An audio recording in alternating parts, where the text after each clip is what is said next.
young people in South Africa to ensure that the framework strategy that was adopted can somehow be implemented, and how do young people keep government accountable based on what was adopted in Cabinet. So we established this youth network, which is called Siyakwazi. It means because we can. And our partners within this youth network is the Population Unit, as I was saying, and the National Youth Development Agency. Our other key partner and funder is IPF. So basically the idea of the network, what we want to achieve in the near future and years to come, is to empower the youth, exactly what the previous speaker were asking for. We will empower these young people, we will increase the youth participation in governance, we will ensure that they will be part and parcel of program management and leadership, and they need to raise awareness of youth leadership on SRHR in South Africa. More importantly, the network will create a structure which will strategically position to provide a platform necessary to promote, as I was saying in the beginning, the adolescent sexual and reproductive health and rights framework strategy from theory to action. Because once again in South Africa, what we have is brilliant policies, brilliant white papers. We have it all in South Africa. That's one thing we have. Unfortunately, we lack implementation. I think as an organization, partners in sexual health focus on sexual and reproductive health in South Africa. And through this network, we aim to ensure that we will keep government accountable based on what they say that they will do in terms of adolescent and youth in South Africa. So the structure it's envisioned, because as I was saying, it's very new. So there's a lot of things that we need to look into and maybe adopt it as we go along. But the structures in which we play a key role in identifying priority areas and needs for young people that will feed into partners in sexual health activities. The International Planned Parenthood Federation, African region plans, and the South African government plans, thus enriching the process of consultation and involvement of young people in determining the course of programs concerning them. In a nutshell, we want our young people to be part of the puzzle, to decide and to tell us what it is their need is, so that we can make sure that this thing actually goes into action and support them, so that we can implement these projects based on their needs. So the vision for the Siyakwazi Youth Network is we want to produce a generation of youth advocates and leaders in sexual and reproductive health and rights. And our mission, we will be building young people's capacities to engage effectively in sexual and reproductive health and rights and have a credible voice at local, national, regional, and global level. So how are we going to achieve this? We will use an all-inclusive approach that doesn't discriminate against anybody on the basis of gender diversity or social marginalization. So SIN, which is the abbreviation for Siyakwazi Youth Networks, aim will be to improve the sexual and reproductive health and rights and outcomes of young people. We will develop and compensate these young people in leaders within the field of SRHR from all 9 provinces in South Africa, who are able to critically analyze and interrogate policies and engage on SRHR advocacy matters at policy level in the respective provinces. We will create a platform for dialogue by young people in SRHR in order to increase the understanding of SRHR issues and have a collective voice. Ensure representation of young people at all key processes in order to influence policy, direction, and provide leadership on key SRHR issues. We'll create and sustain a mentorship and coaching program for participants during training and execution of the provincial specific advocacy plans and initiatives. And will engage in an effective implementation of SRHR youth policies and strategies. Now I know it's an absolutely mouthful, but we've discussed this collaboratively with a lot of stakeholders, and one of the key stakeholders was the young people. And that's how we came up with our objectives, to ensure that we, at the end of the day, if we are going to, as we did, pre-launch, hopefully we'll launch it in next year, to ensure that the things the young people are actually saying and needing we address these issues. So here are some of the members of our network. It's growing by the day. We are hopeful that we will soon, by December, at least have 10,000 members. We have a website where people actually online register. We gave out forms specifically for the areas, in the rural areas in South Africa, where they cannot reach or maybe do not have media access. But there's ways and means that we thought of how we will be able to reach these young people so that they can join the network. So how the structure is going to look like is that we will ensure, as I was saying, we will select 3 young people of each district in South Africa. We will train these young people to become champions, and they will be selected from, as I said, 3 provinces, 3 people per province nationally. So as you will see, there's a structure that we've thought about, and this is the way. It's not cast in stone, because this might change, because we are not sure if this is what we are trying to achieve, if it's really going to be workable. But at this moment in time, this is the way we think it should be. One-fold, to make sure that we include each and every young person on all the spheres and levels, what we currently have in South Africa. So we're going to look at the municipal level, which is obviously municipal level, very grassroots level. Then we will move over to the district level. So some of the young people that will be selected will then be presented on district level. Some of the people that will be selected on district level will form part of the provincial working groups, and they will move over to the national working groups. So basically, what we want to achieve is whatever is happening on grassroots level will be feeding up to national level and backwards. So to make sure that our young people per province and nationally are on par with what we decide, what they decide, and how we can actually take these issues forward. You will note on the level 5, there is a National Advisory Committee.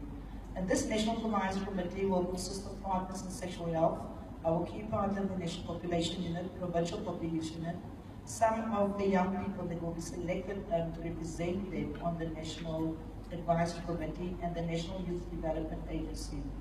On level 6, you will find the International Independent Federation and PSH. PSH is affiliated to IPPF. So what will happen on the regional level is, and as the previous speaker was saying, our young people will then be selected and they will represent South Africa on a higher level. If it's a regional, globally, we need young people to come and represent countries, specifically Africa, in terms of SFHR. So this is basically what I was typing it out, but in a nutshell I was actually talking about it, so I took you through the processes so that you can see the diagram. But as I was saying, so there will be different levels, but the key here within our levels is that we want to make sure that we select each and every representative from each province, and I think in South Africa we have a lot of provinces. So the youth network is going to be absolutely massive, and we want to ensure that we reach each and every young person. So when we had the pre-launch, what we did is, the idea was to get some feedback again from the young people, and we've invited about 20 to 15 young people from each province to come give input in terms of the way forward. We gave them a strategy, and we wanted them to see what is the issues that they think the youth network should and do based on what they've identified. So obviously, social networks, social media is the in thing. There's no way we can run away from them. So PSH and the network will surely make sure that our media is on par with the needs of our young people. They also want interactive dialogues. They identified that because there is in the rural areas, there are no clinics, they would love the network to make sure they somehow support how we can get mobile clinics and sites that can offer youth-friendly services to them. They've also said that we need to make sure that the rural areas and faith-based young people are inclusive into this network. And they want youth-owned campaigns, not campaigns that's driven by government, they said. Campaigns that they identified, which they want to run and which they want to take part of. And it actually goes back to our previous speaker, what we're saying is that we need to look at a youth-centered approach, and this is exactly what the youth network will achieve in the near future. They want updated statistics. They say our statistics is very outdated. We were laughing, and some of them is the truth.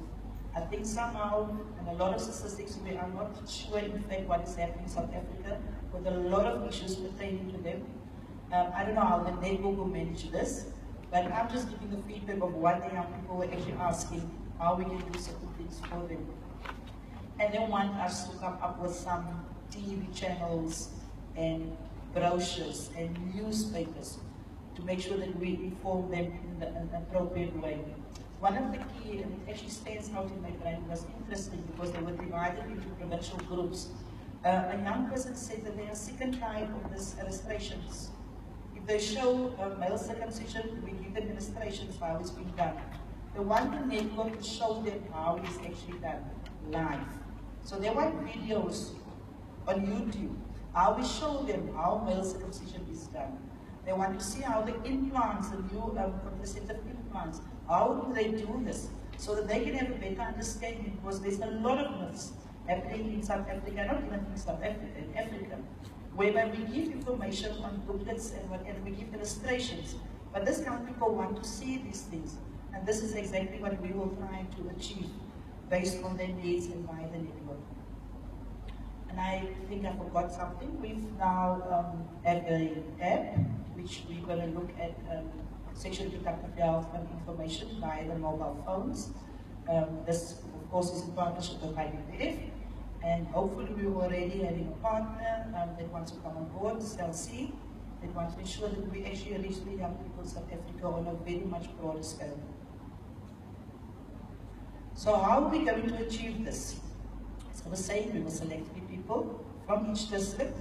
The age will be between 18 and 24. The reason why we choose 18 and 24 is because we're going to capacitate these young people for about 6 months on a diverse issues in terms of SRHR. And then we want these young people to become champions within the district. These 3 people per district then will make sure that they reach the bigger crowd of adolescents and youth. So the network will not just focus on the 18 to 24, but we will look at the age from 16 till 18. One of the participants at the pre-launch asked why, no, not 16, sorry, 12. Why 12? They wanted 9. They said because they're coming from in their province, the children is having sex from 9 years old. But because of our laws, it will become complicated, in fact, to include the 9-year-olds. But it's something that we need to think of, because it's the reality of what's happening in countries, in Africa specifically, is our children is engaging with sex from a very young age. So the idea also is to look at youth-led organizations in South Africa, which we will identify as key partners. Our focus will very much get to youth-led organizations, youth hubs, youth clubs, which we want to train, capacitate, and make sure that we actually reach the broader community when it comes to adolescents and youth. Then what we're going to do is, because other youth-led organizations or organizations specifically with dealing with young people have other skills and expertise, we're going to exchange this amongst ourselves so that we can teach them on SRHR, they can teach them on certain whatever their focus area is, and therefore we will broaden our scope in different skills and knowledge amongst the young people in South Africa. Other thing that we're going to look at is that we know that poverty and unemployment is huge. The network will provide specifically on our website interns, opportunities, job opportunities, learnership, and also include capacity building and workshops. So we're not just going to focus on SRHR per se, but we're going to look at the broader scope of what it is that our young people need in South Africa, and through that we provide it as well. We're almost done with a component on our website where we're going to look at all the SRHR policies related to our young people in South Africa. So if they visit our website, each and every policy they think they can find related to SRHR will be on the website. So once again, here is some of our young people representing our young people from South Africa from each and every different province. And with that thought, I thank you very much.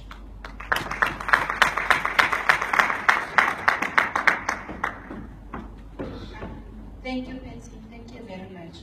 I hope everybody is writing down their question